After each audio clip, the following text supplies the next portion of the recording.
Welcome to the CodPast podcast, where your fishy past hooks your brilliant future. With Dr. Deborah, Laura, and Dr. Trish. Here we go. Now we are recording in progress.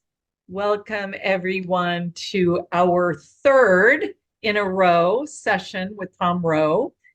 Rowan. I'm sorry, Tom Rowan. I guess I'm thinking The other Tom. Imposter in the infield. I do remember. That's the guy. And we know this is an unusual day, at least for Facebook Live, but all three of us have something going on tomorrow. So we decided to go ahead today. Better to move forward with imperfect days and times than to stand still with perfect inaction. So welcome back. Welcome back. And this kind of is like about life. So we want to try to stay with consistency on Fridays and around noon, Pacific time. But we also want to do it every week. And we want to show up for ourselves in learning and being together and practicing, having some fun while we have just fascinating people on. And because Tom is going through all kinds of cancer treatment and everything right now, he's our live guinea pig. It's a pretty good looking guinea pig, don't you think?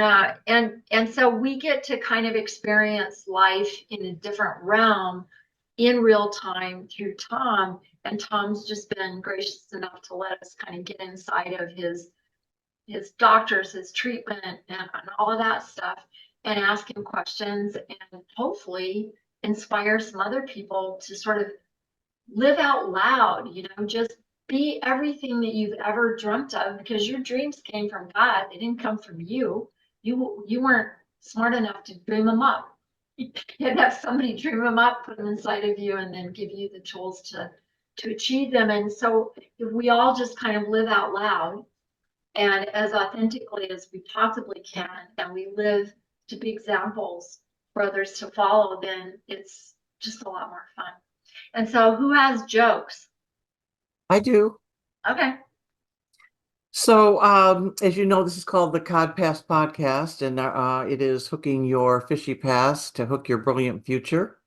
And I'm going to start off with a fish joke. So there's two of them that I think are pretty good. What do you call a fish with no eyes?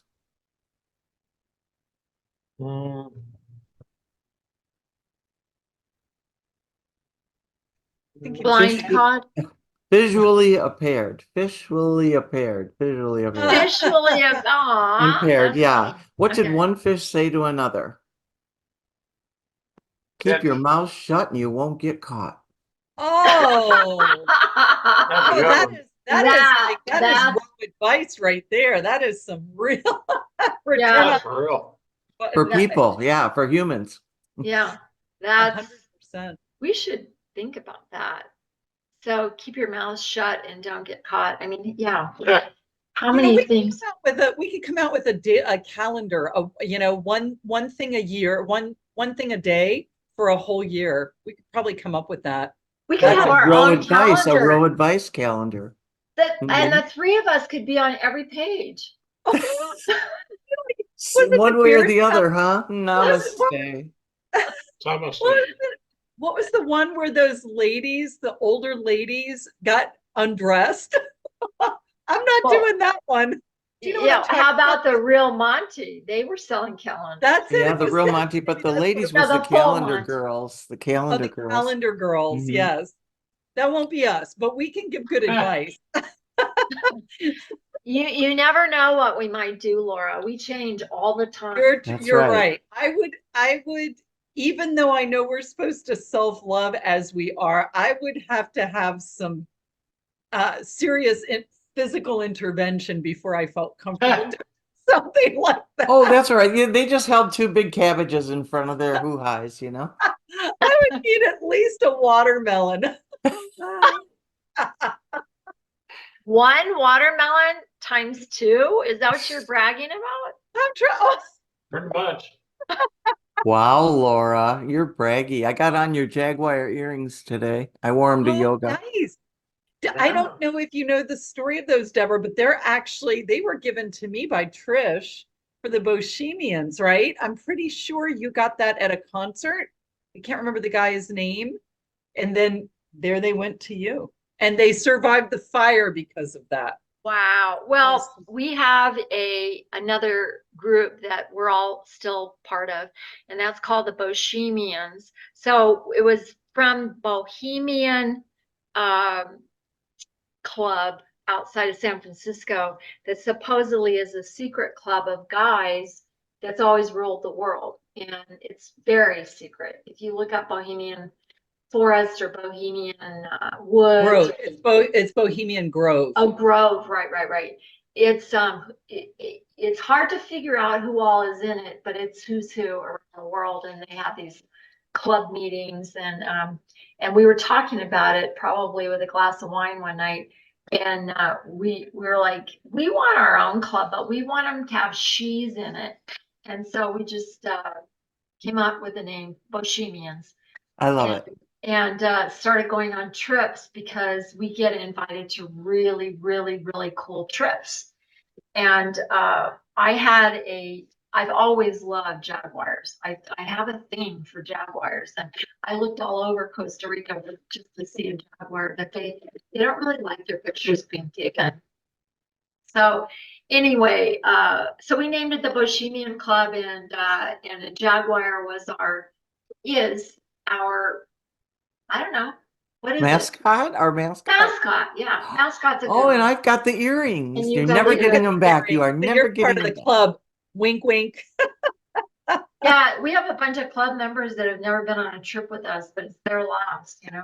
We have incredible fun, but we get things done and we meet amazing people and we leave sprinkles of inspiration wherever we are. Well, I thought today what we would do, I was gonna spend some time to put pictures together of kind of like the timeline with Tom, but because we set up the time that we were going to do the CodPast, I didn't get those pictures done. But I think you guys can appreciate the timeline. And what I thought we would do is ask Tom we were kind of talking about that in the car because we just came from the hospital a few minutes ago where we had another review of his last MRI from the head of radiology. Dr. Kennedy is one of the most well-known, and he looks like he's in college. So weird, you know, we're like, are you old enough to know this stuff? But he's got a prestigious job, and he's over all the radiation clinics at Barrows St. Joseph's Hospital. And he has the ability to get those machines to be just completely accurate as they send out their little laser beams toward the cancer.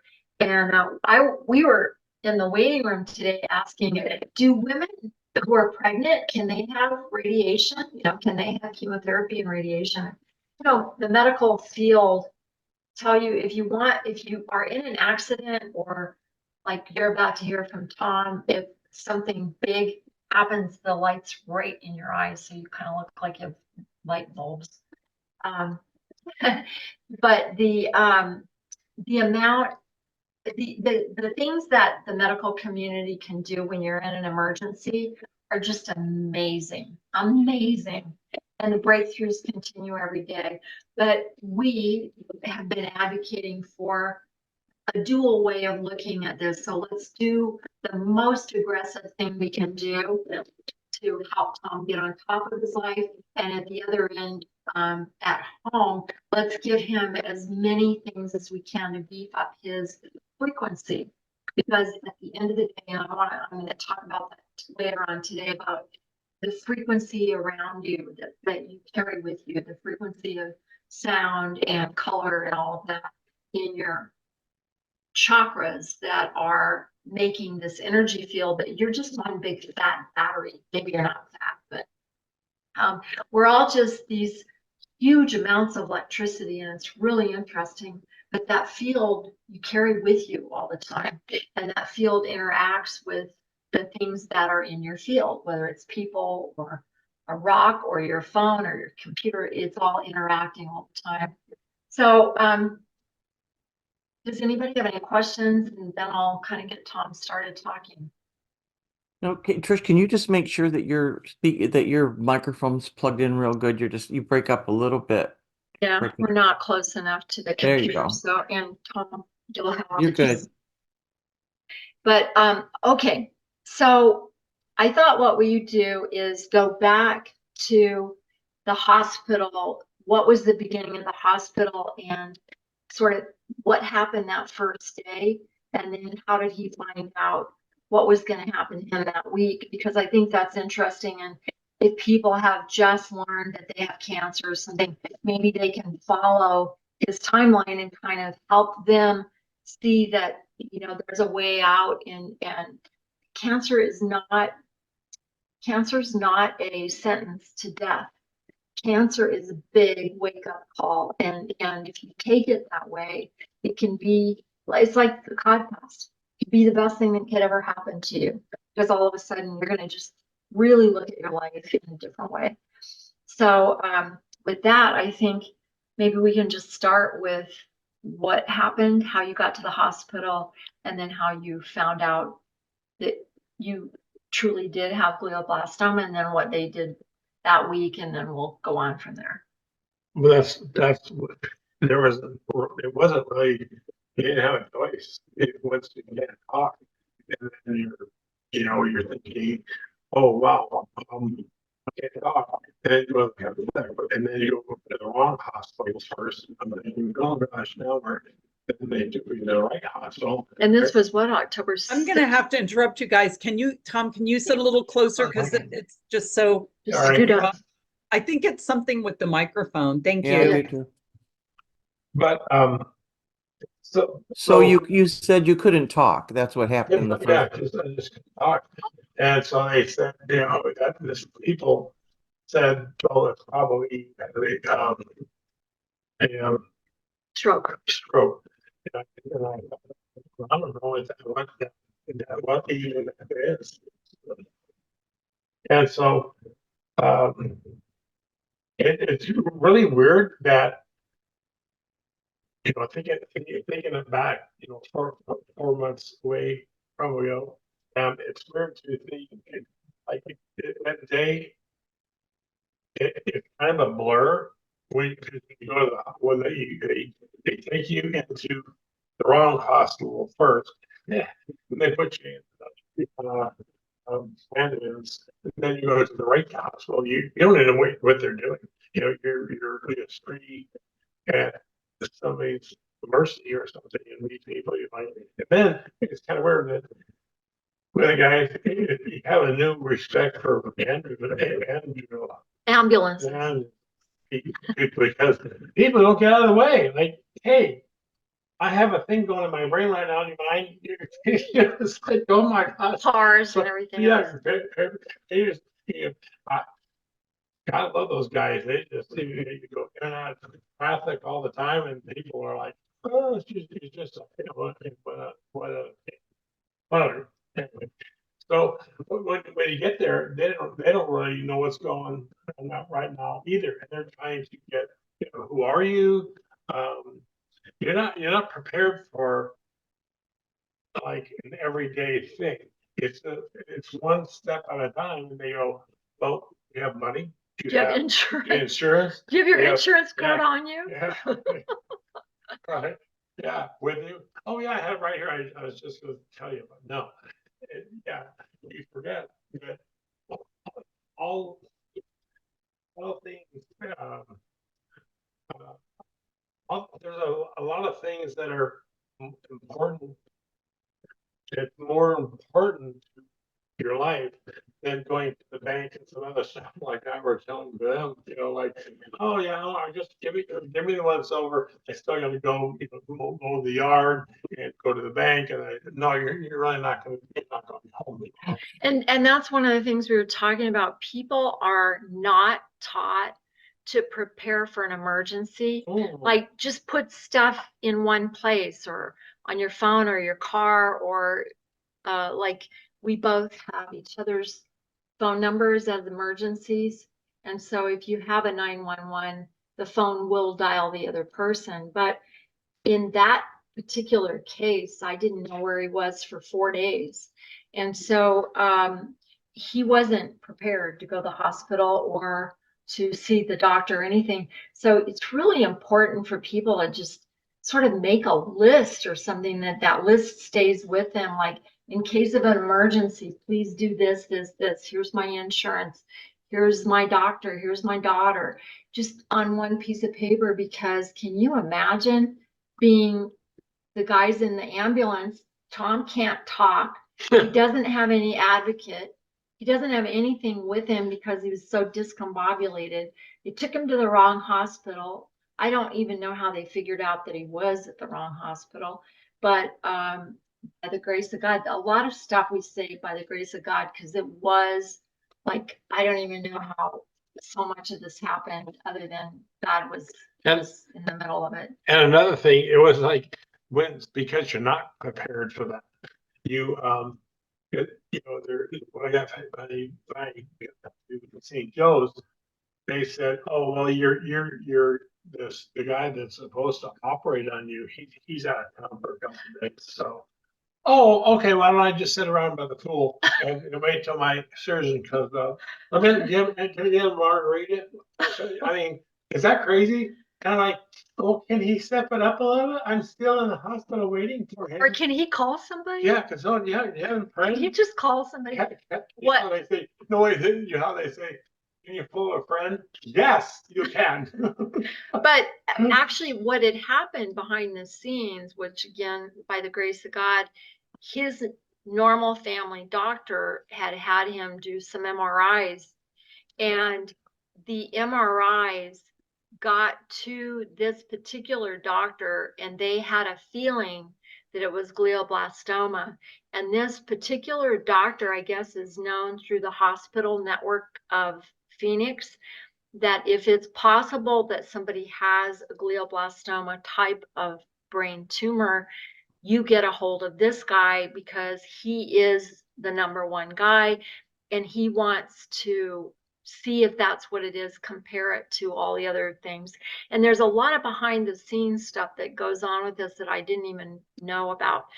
But I will just say again, people, and if they would just teach this in high school, get on a piece of paper, because if people can't get into your mobile phone, get on a piece of paper in case of emergency, do this, this, this, this, this, because emergencies happen all the time. 1 month before that, I was just going to the bank early in the morning in my workout clothes because I just worked out. I was sweaty and happy and laughing and singing a musical, whatever, and was hit by a 70-mile-an-hour car, and my car rolled 3 times, and I ended up in the hospital, and I didn't have anything on me to tell anybody anything. So twice in a matter of a month, 2 people that know each other pretty well were just completely in disarray because we were not prepared for anything. And so I think that's one of our. I think that's really great. Some people have the little medical ID if they have Yeah, like diabetes or that. something. But even if you had your emergency numbers, any diseases you have, and your medications or supplements that you take, just on a little card in your wallet, Yeah, like that. next by your license, they're going to look at your license. So that's a really good idea. Even in front of your license, because they will pull it. They will pull your license. It's interesting because I was on a podcast earlier last year, and we talked about this. Since I've had so many natural disaster emergencies, there are other things that you need to prepare for. And I think people are adverse to it because they're almost afraid that if they do it, well, first of all, they don't want to think about it. It's a very negative thing to think about. It's very practical, and who has time to do something like that could or could not happen. But in the moment that you need it, I remember, Trish, you saying too, memorize at least one number. And in Tom's case, that wouldn't help because he couldn't remember anything. So I think it's doubling up, and then you don't have to worry about it ever again. Have these little, in case of emergency, things that you do. So I think I Yeah, think that's really good advice. I think as a society, and we were talking right before we went on live, as a society, we have just been so untaught self-discipline and self-responsibility. And, we all have loved ones, even if it's a cat, and it's not a real human or something. What do you do with your cat? Like, call the next door neighbor or call this person, please go rescue my cat. Otherwise, like what happened to me, if I'd had a cat or a dog and Tom hadn't gotten my emergency 911 thing, because I left my back door open, I left the water on the bushes. I mean, I was told I just ran to the bank, real small thing, after I worked out. I worked out, came home, got water, ran to the bank to do one little deposit, and boom, that was the end of my life for about 2 weeks. And so then what happened to Tom, within that month, we both just looked at each other and went, is anybody taught to be prepared or have responsibility? I mean, wasn't that Girl Scouts? Be prepared or something like that. Yeah, Boy Scouts and Girl Scouts, yeah. And yeah, and yet nobody is prepared. Nobody even wants to take that responsibility, and it's just so mean, because you've got kids, you've got animals, you've got, rent, you've got responsibility, and then what's going to happen? And so anyway, we're going to maybe do that theme quite a bit in CodPast, because we are all talking about turning negative into positive, and how can we learn from this and then do something with it. Well, so that was what was it, October 6th? Yes. October 6th. That happened on a Saturday.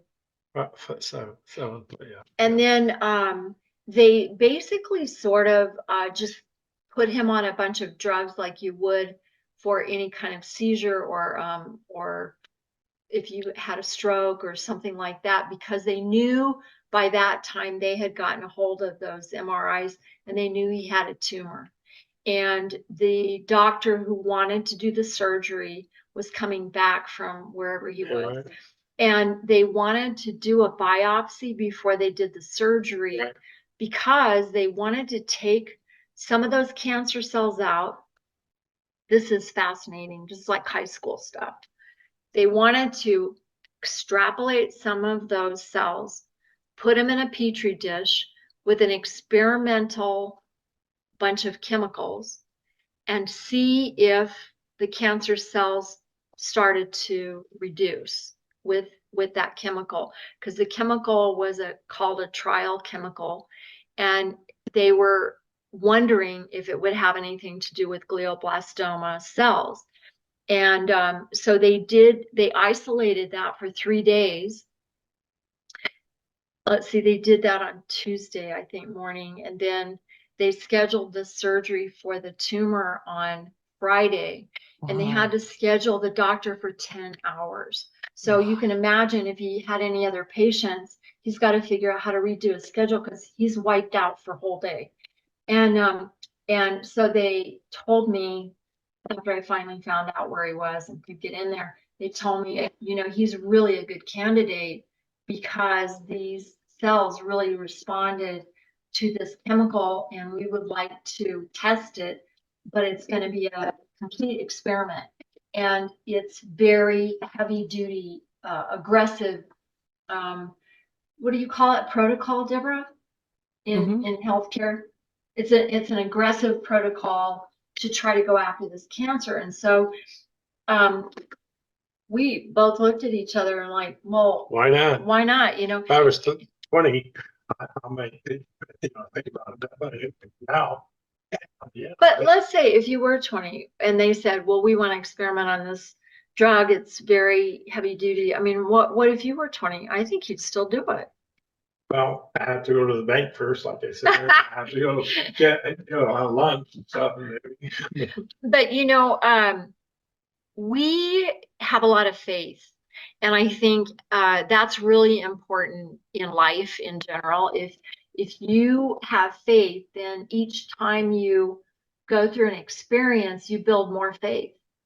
And so I come from this complete lifetime of studying natural remedies and health remedies and natural happy living. And so I said, we can do everything on that side and not interfere in what they're doing with the heavy duty clobbering, and they wanted to do radiation every day, which is kind of unusual, every day for 4 months, no, 6 weeks, and then every day chemotherapy. And the chemotherapy was very heavy drugs, some kind of, they used to, I had to wear gloves and do all this stuff to give it to him. And I said, so if I touch this, am I gonna just light on fire, or what kind of radiation is it, But it's heavy duty stuff. But we did all this other stuff to try to help him. So let's start out with, so they did this extrapolation of those cells. It went well in the Petri dish. Tom was feeling kind of okay. He was upset because he couldn't talk hardly at all. And you could really almost not understand him, barely. And that was, they said it was from all the pressure that the tumor was causing, because glioblastoma loves nerve cells. So that's kind of what it is that it gets right into the nerve cells, and it actually grows the nerve cells. Now, my feeling about cancer, now that I've kind of gone through this with Tom, is that cancer is your best friend, that the cells that become cancerous are growth cells. They actually split off from normal cells. They were normal cells, and all of a sudden they just start multiplying like crazy and growing as fast as they can. And some, as in glioblastoma, they create their own blood vessel system so that they can survive. Well, my feeling is that it's a bunch of renegade cells, like the 4 of us, and they go like, this host that we're in, he's a toxic thing. The only way we're going to get out of here is if we clump together and we start replicating as fast as we can, and maybe we can outgrow this guy that's holding on to us, because And hopefully he'll still keep drinking out of his Coke so we can get that sugar. Yeah. We Yes. need that sugar. And that's another thing, is that these cells morph to be able to eat the toxicity. So they basically say, we'll get this game, we'll take all the toxicity and we'll turn it into our own fuel. And my feeling, this is completely made up, but many times I get really, really good downloads. And I think it's possible that a bunch of these cells have stem cell technology, because stem cells are amazing. I mean, a heart stem cell can grow a toe and vice versa. So I just think that there are some kind of brilliant cells that just try to outdo the toxicity that they're living in. And so I kind of took that approach, like, let's get your whole body to settle down to trust and love, and feeding it all the most heavenly, healthy things, while they're doing these toxic kind of, radar stuff and all of that. And so he had the 10-hour surgery. And when the doctor came out, the doctor's name is Dr. Sinai. And Dr. Sinai has huge clout. You can look him up on the internet. He's had who's who patients. I mean, people that are really famous, like Senator McCain. Ali. Oh yeah, Muhammad Ali was part of his group, even though he had Parkinson's. He didn't have glioblastoma, but it was on that same floor. They now have a whole wing of the hospital for Muhammad Ali, because that hospital took care of him. And so anyway, Dr. Sinai came out that day that he did the surgery, and he said, I feel really good. We got probably 97, 98% of that tumor out, and it was the size of a small egg. It was big. And But they said that you can't take all of that. you can't take all of it because it was stuck on the Nerve. nerves that let him talk. And so they said, now he may not be able to talk for a couple of weeks because we were digging around in there, and it may cause more damage with the swelling. So don't be freaking out if when you see him coming out of surgery, he is really drowsy for like 2 days. He can't talk. He's not doing anything. He's taking a long time waking up. Don't worry about it. Well, they were stitching Tom up when the doctor was with me.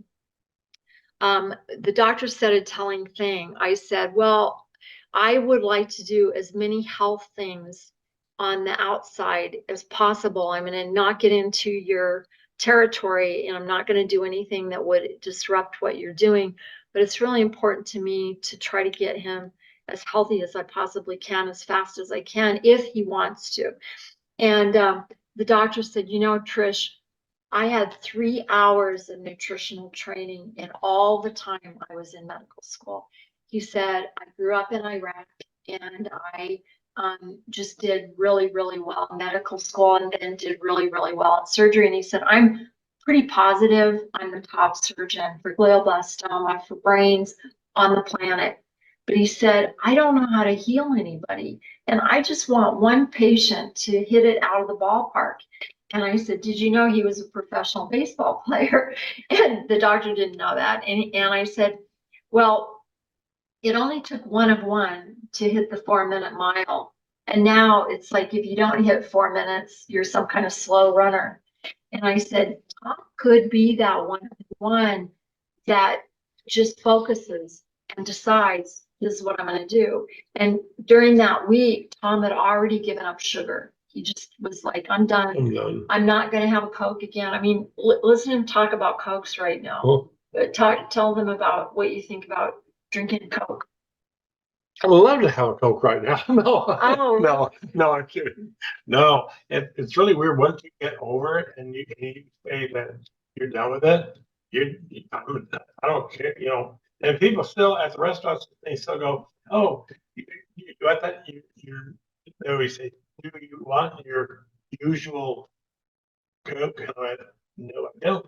So I'll get some, water or tea or something. But anyway, yeah, it's now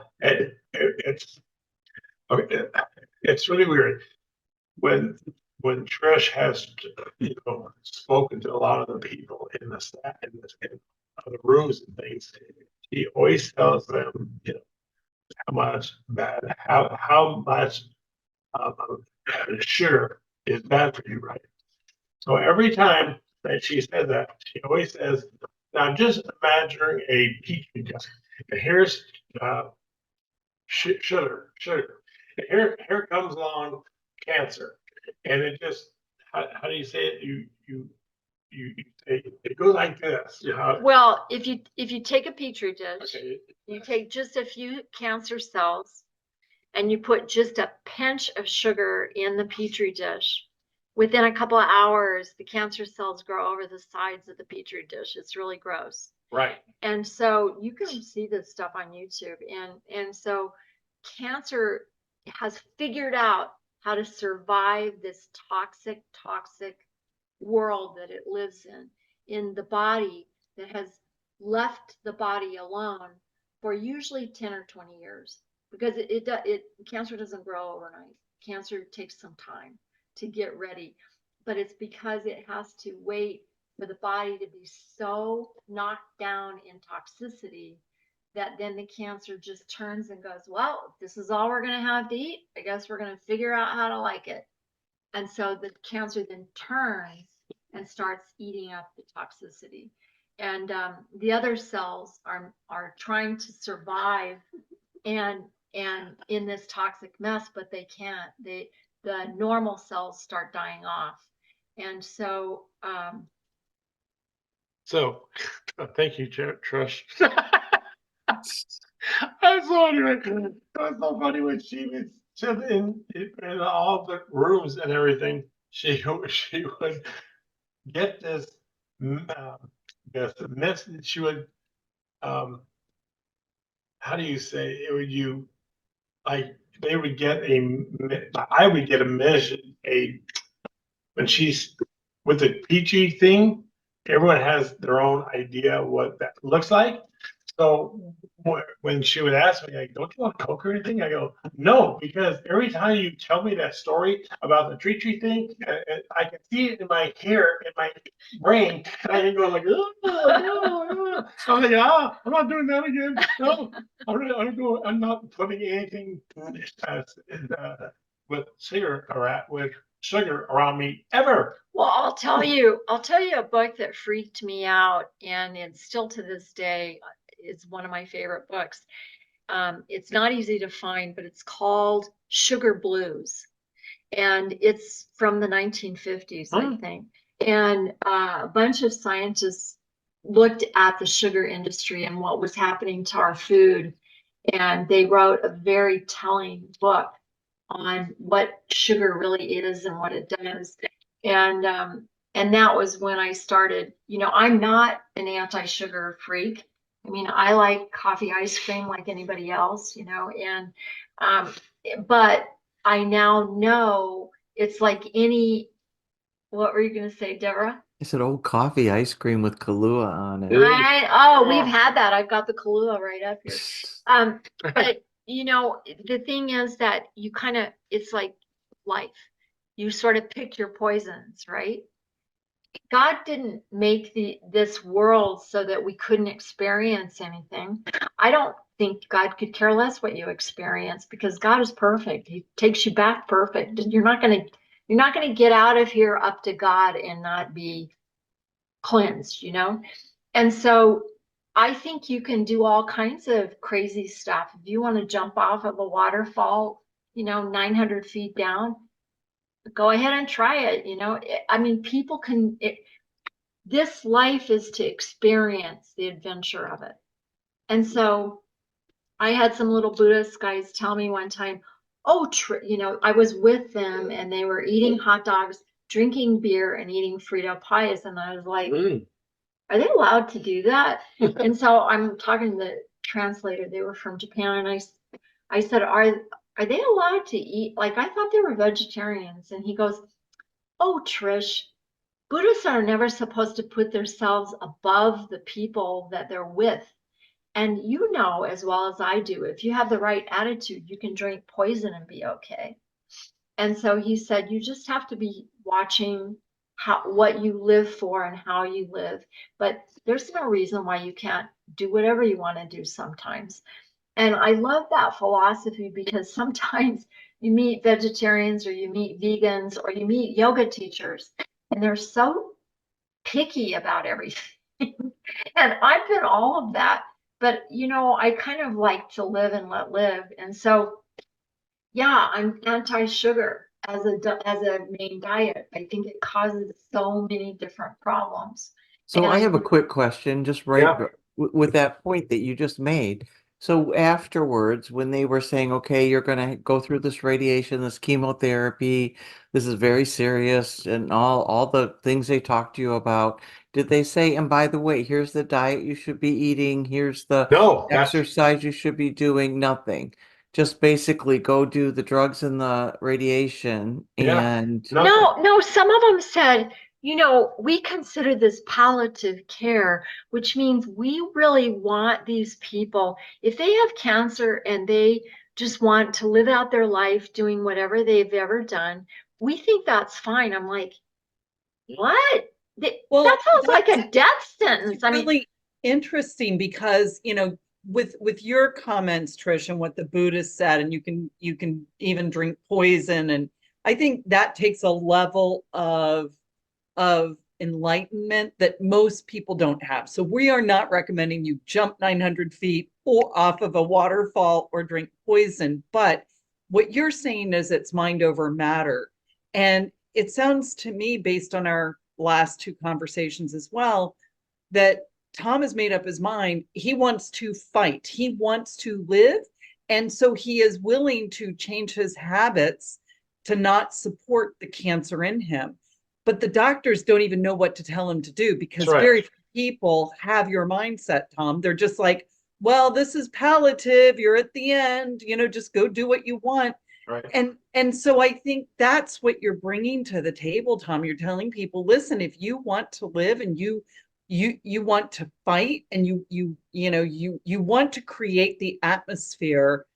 And I think it's so sad that the medical field doesn't understand that. So that's where healing is different than like Very, very what much they're so. doing. Right. And so that's kind of, it's the supportive. It's not, healing is not curing. They're not the same thing. Right. Healing is the That's right. support that you need to really bolster your chances of living as long as possible. And you know what? Let's face it, we're all standing in line. Anything, a bus could take us Sure. out tomorrow. So Yeah, I mean, the human body is going to transmutate. It's just like a caterpillar is going to become a butterfly. And it's going to go through this spinning of this cocoon that's dark and squishy before it comes back out as this beautiful thing.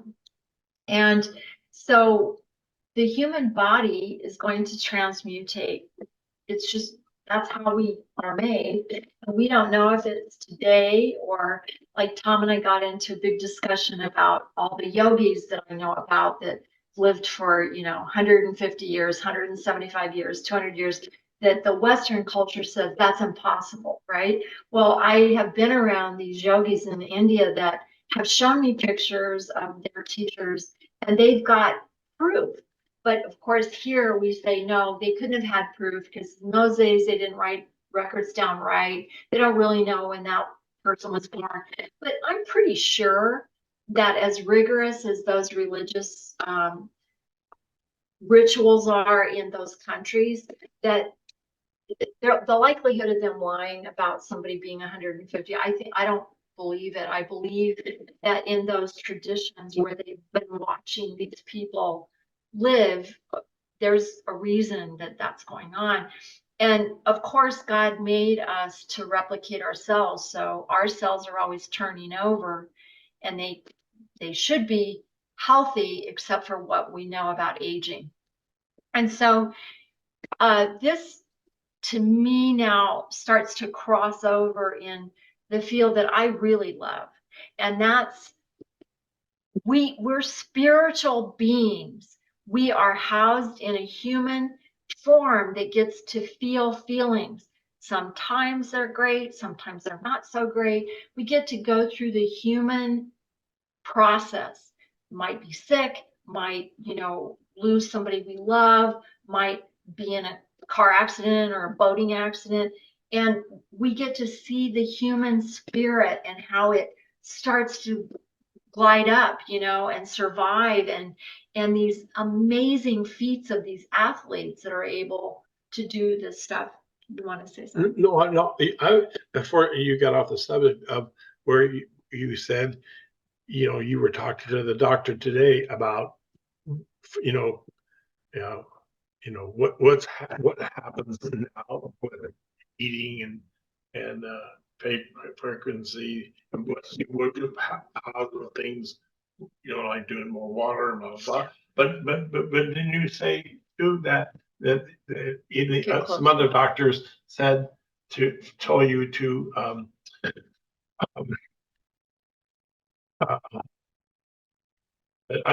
other doctors tell other patients, oh no, it's fine, go ahead and eat why go on to your normal diet. Yeah, Remember? so I was talking to Dr. Kennedy Yeah. today, who, like I said, he's the head of radiology for Barrows and for St. Joe's, and brilliant guy, and he was showing us Tom's MRIs from last week, and the amount of paperwork that Thomas had to sign, it's kind of sad because some of these people don't have any advocates with them and they're really shaky or they don't have great control and they have to sign this stack of papers every single time they come in. It's like, oh my gosh, so sad. But not one of those papers says this might affect your quality of life now. you might want to do X, Y, Z. So I was telling Dr. Kennedy today, I said, you guys, doctors are like gods to people when they're sick. When people are sick, they don't know who else to talk to. They don't know who's got an answer for me. So they think maybe the doctor has an answer, right? And I said, and then you give them all these ideas about what to do. It all has to do with chemical companies. And I said, and it's all this protocol and all this legal stuff, but there's not one page of hope in there. There's not one page that goes, now, why don't you consider drinking 8 to 12 ounces of water every single hour and make sure it's alkaline if you can get it? I said, don't you think you're responsible for telling them the things that you know good and well, you've read them in magazines. This is scientific evidence. This is not some crazy person that made up a new age idea. This is stuff that works. I said, I said, they just had 2 nurses come in and say, now, Tom, you're getting enough protein, right? And I interrupted. I said, well, he's only getting salmon maybe once a week, maybe a little bit of fish taco or something. And once in a blue moon, maybe some turkey or some chicken, but not much. And they said, oh, he won't get enough protein. And I said, you guys, I know more about protein than 50 people. And I said, there's a ton of protein in plants. And I said, people have lived on it forever and you just have to know what you're doing. And so I said, we're doing all those things and we're making sure that he's as organic as he can get. Eggs are really good protein. And I said, he's not eating sugar. Well, both of these nurses were fat. It was obvious that they knew nothing about protein or sugar, and their skin didn't look healthy. You can tell people when you look in their eyes and their skin, you can tell whether it's breathing or not, because your skin is your biggest, what is it, Laura? Your biggest, what is it? Your biggest organ. Your largest organ, yeah. Yeah. But it's mostly an organ that is cleansing, right? I don't know about that. I mean, I think of the liver. Well, it absorbs and it also, yes, Expels. cleanses, expels. And so you would think you'd be able to look at somebody's skin and kind of have an idea of whether or not they're healthy, I think. And because I've taught yoga for so long, it's like in my face, because people that do a lot of yoga or a lot of sweating or a lot of watching what they eat, they just look different. And when you're around those people over and over and over, and then you're in like a hospital waiting room, oh my gosh, the difference. And I was telling Dr. Kennedy today that we've been with a lot of the same people every time because they're in there for their appointments too. And so I've kind of gotten to know them, and I've said things like, when you got this notice that you had cancer, did you change anything about your life, or did you look at it? And they're without a doubt, they're all like, no, they told us to just live my life as comfortable as I can and just to do the things that I'm normally doing and not to shake things up because they were going to do it here at the hospital. I'm like, seriously.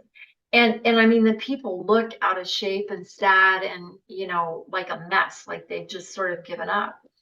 And so I was asking Dr. Kennedy, don't you think it's a doctor's and nurses and therapists' responsibility to say, hey, really, this is a time to kind of clean up your life.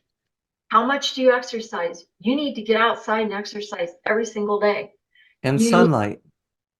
Like those butterflies in the sunlight today. You've got to take responsibility for self-discipline. You got to do it. I'm sorry if you've never done it in your life, but it's time for you to learn about what really works and not. And I said to Dr. Kennedy, because he's in pretty good shape. And so is Dr. Sinai. So you know that those guys are listening and reading. And their group is the one, Laura, that decided to do 75 hard in November and December because they heard me talking about it from you, Oh. And so So The ripple effect, right? The ripple the effect. thing is that maybe nobody has ever told you that sugar's not good for you, but if you start looking it up, you're going to find out your own self. It's not, somebody didn't make it up. I think things are so siloed, and I know that I think we've probably just now gone over an hour, but I think if I can just recap, because this is really important. I think you need a cheerleader, you need an advocate. Even if you have to hire an advocate, That's really true. if you've decided to continue and fight or live another day, there are things you can do to bolster your spirit, your certainly your body. Cut out sugar, drink more water, get outside. But most people don't know it. And to recap, it sounds like the medical world doesn't even have this. I mean, they may know it, but I think That's too, right.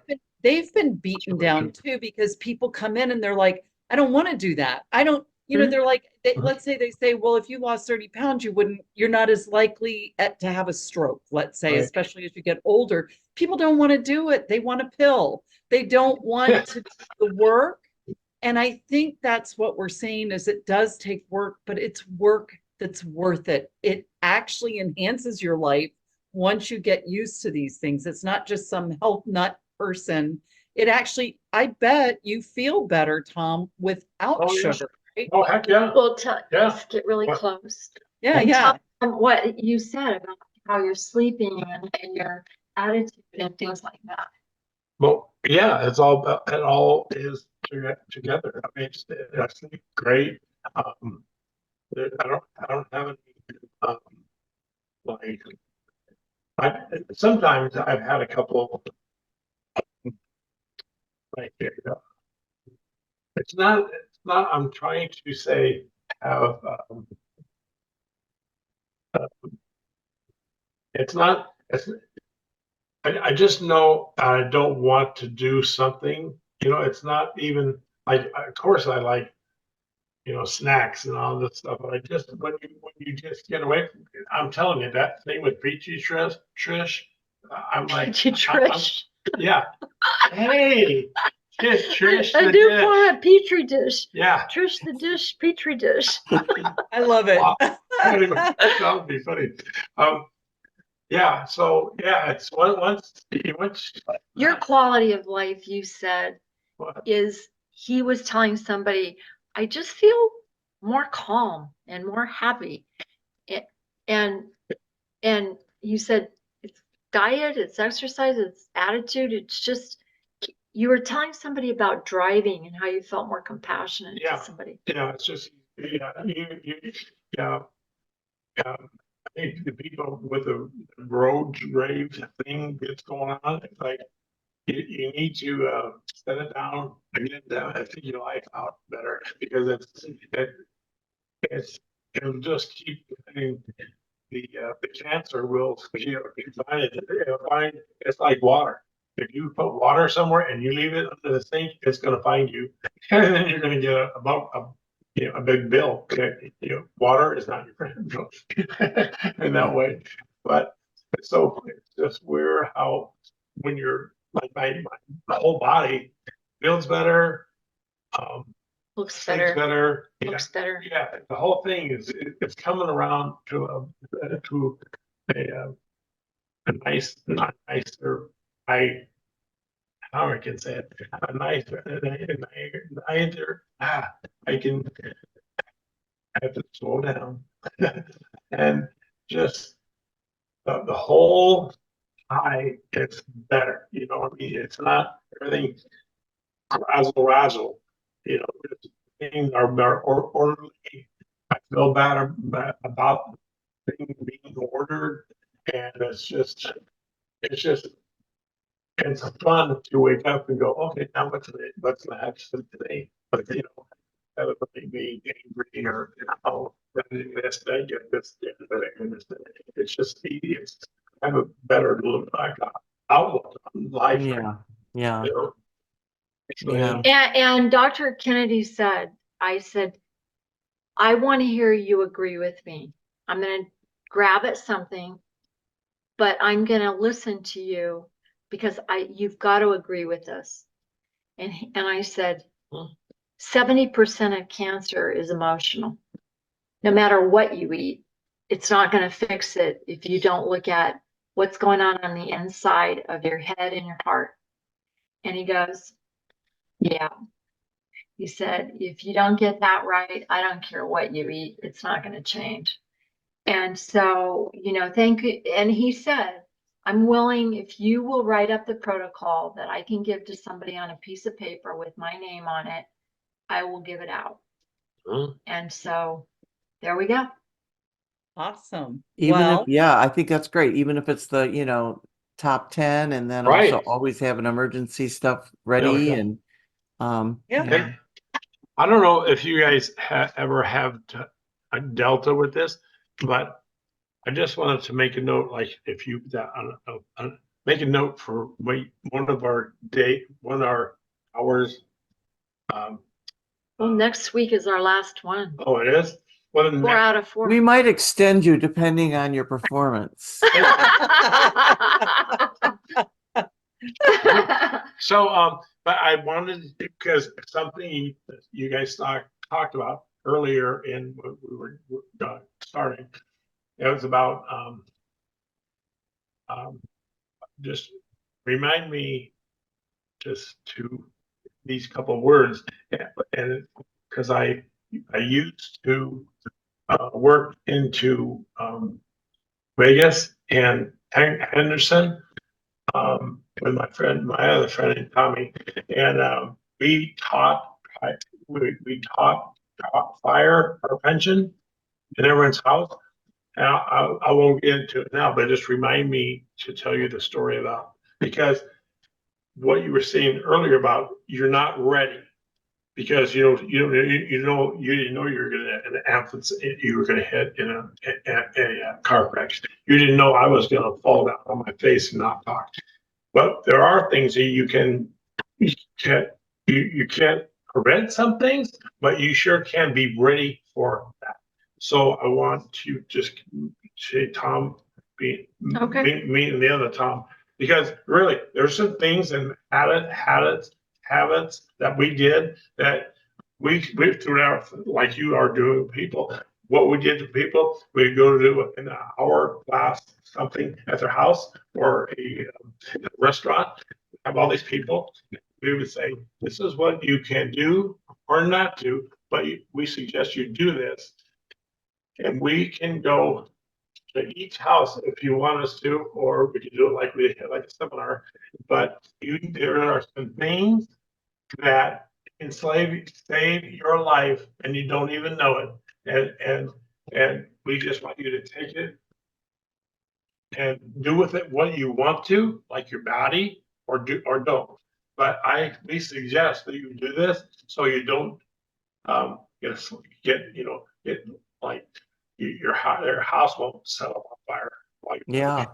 So remind me to tell you that. And Okay. Deborah, I look at your background and the healing that occurs when people do artwork and how they work through their emotional pain in their art, and even if they aren't artistic like you are. And same thing with body movement in Laura's case of getting people to go past what they think they can lift or move with their body, and my wanting people to realize that you have an electrical charge around you because you're just electricity. That's all you are, is a bunch of electricity. And so you carry that electrical field around you, and that electrical field changes the electrical field of whatever's around you.